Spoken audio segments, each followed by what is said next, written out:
El siguiente trabajo de investigación es elaborado por los estudiantes del CENS 451 Extensión, Bachillerato Lago del Bosque. Nuestro propósito es contar un poco sobre la historia de nuestro barrio, su transformación ambiental y las experiencias comunitarias. Abuelos sí que viven cada pensamiento de esta amada tierra.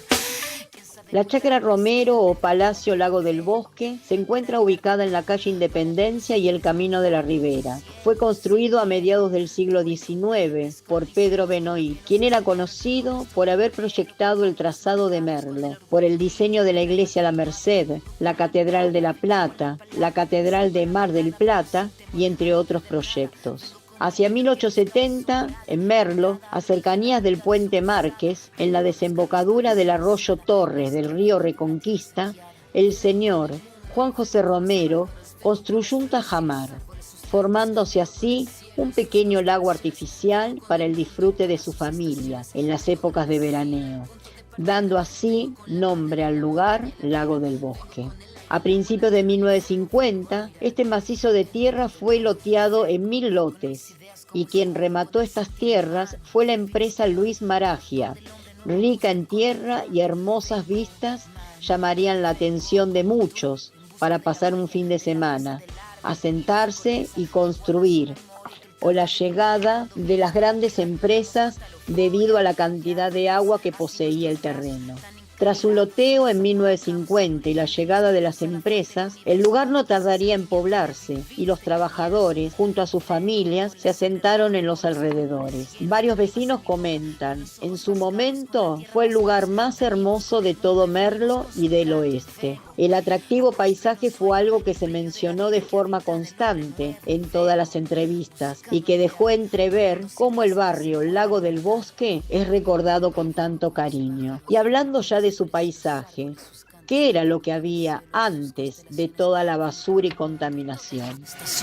Vengo agradecida al punto de partida, vengo con la madera, la montaña. El barrio estaba densamente forestado por diferentes tipos de plantas, árboles y animales. Lago del Bosque es recordado por su variedad de flora, y cito lo que un vecino dijo: los aromos perfumaban todo el barrio. Aquel comentario nos dejó ver la abundancia de árboles que hoy, lamentablemente, ya no están. ¿Qué era lo que florecía en las calles del barrio? Eucaliptos, acacias, nogales, aromas, moreras, manzanares, pinos, etc. Fueron desapareciendo de forma natural o por mano del hombre. Y en esto puedo darles un ejemplo. El pequeño bosque que fue talado para la construcción de una autopista que divide al barrio, una autopista que no está terminada y no se ven indicios de que se retome el proyecto. Su fauna se caracteriza por una gran variedad de aves. Varias calles tenían el nombre de pájaros, nutrias, garzas, liebres.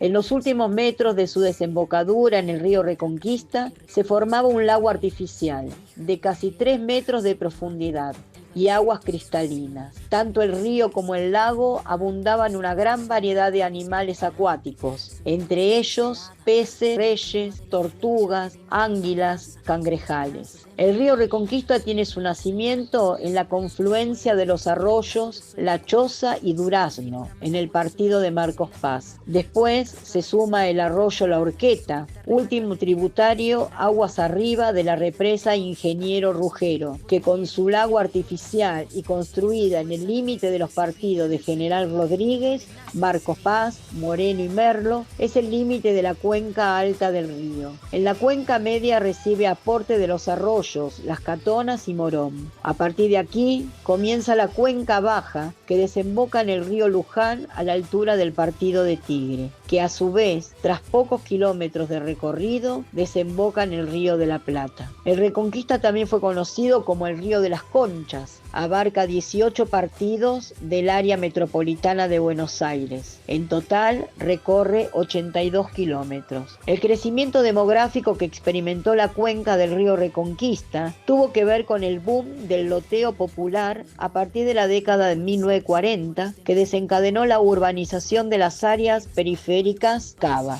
La riqueza en biodiversidad propia del humedal, sumado a las plantaciones y la construcción del dique, hacían ver este lugar un sitio perfecto para descansar. Merlenses, vecinos de zonas alejadas, junto a visitantes de la capital federal, venían a disfrutar los fines de semana.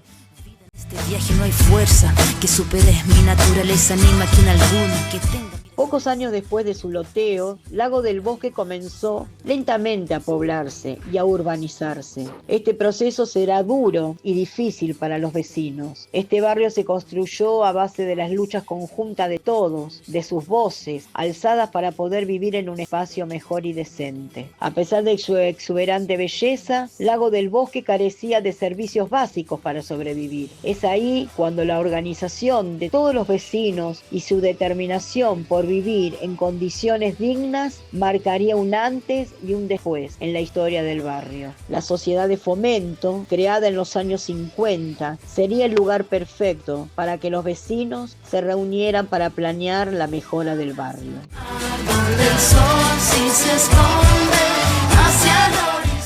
Para traer esta información hemos tenido que ver viejos mapas, ver videos, asistir a entrevistas que relataban los sucesos importantes del barrio. Pero lo que más se quedó grabado en nuestras cabezas fue el recorrido a los alrededores de nuestro bachillerato, porque es ahí cuando nosotros vimos el deterioro en el barrio, el cambio radical que hubo a lo largo de los años y del que tanto se habló en las entrevistas. Durante nuestro recorrido por las calles, no pasó desapercibido el mal estado en el que viven las personas y los muchísimos riesgos que corren sus vidas si no se toma conciencia de esto ahora. Viviendas precarias, a los bordes del río contaminado. Esto conlleva un grave peligro para las personas, ya que podrían contraer enfermedades o en los días de inundaciones el río podría llevarse por delante sus hogares. La autopista, sin terminar, que divide nuestro barrio y aísla a los vecinos. Tras la deforestación del pequeño bosque y la expulsión brutal que recibieron muchos vecinos, la basura dejada en las esquinas de las calles, sumado a la contaminación del agua generada por los desperdicios que lanzan las empresas y lo que tiran los mismos vecinos, solo hace que vivir dentro del barrio se vuelva peligroso para la salud y que vulnera nuestros derechos. Aún con todos estos factores y muchos más afectados al barrio, nadie hace nada para que exista un cambio. Los habitantes del Lago del Bosque quedaron relegados en el olvido y sufriendo por todos estos acontecimientos.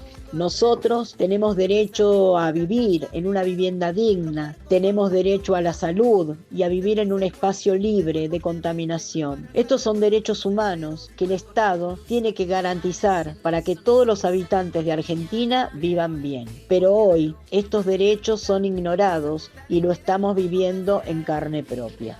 Que tu rabia proviene del dolor y tu lucha florece del amor.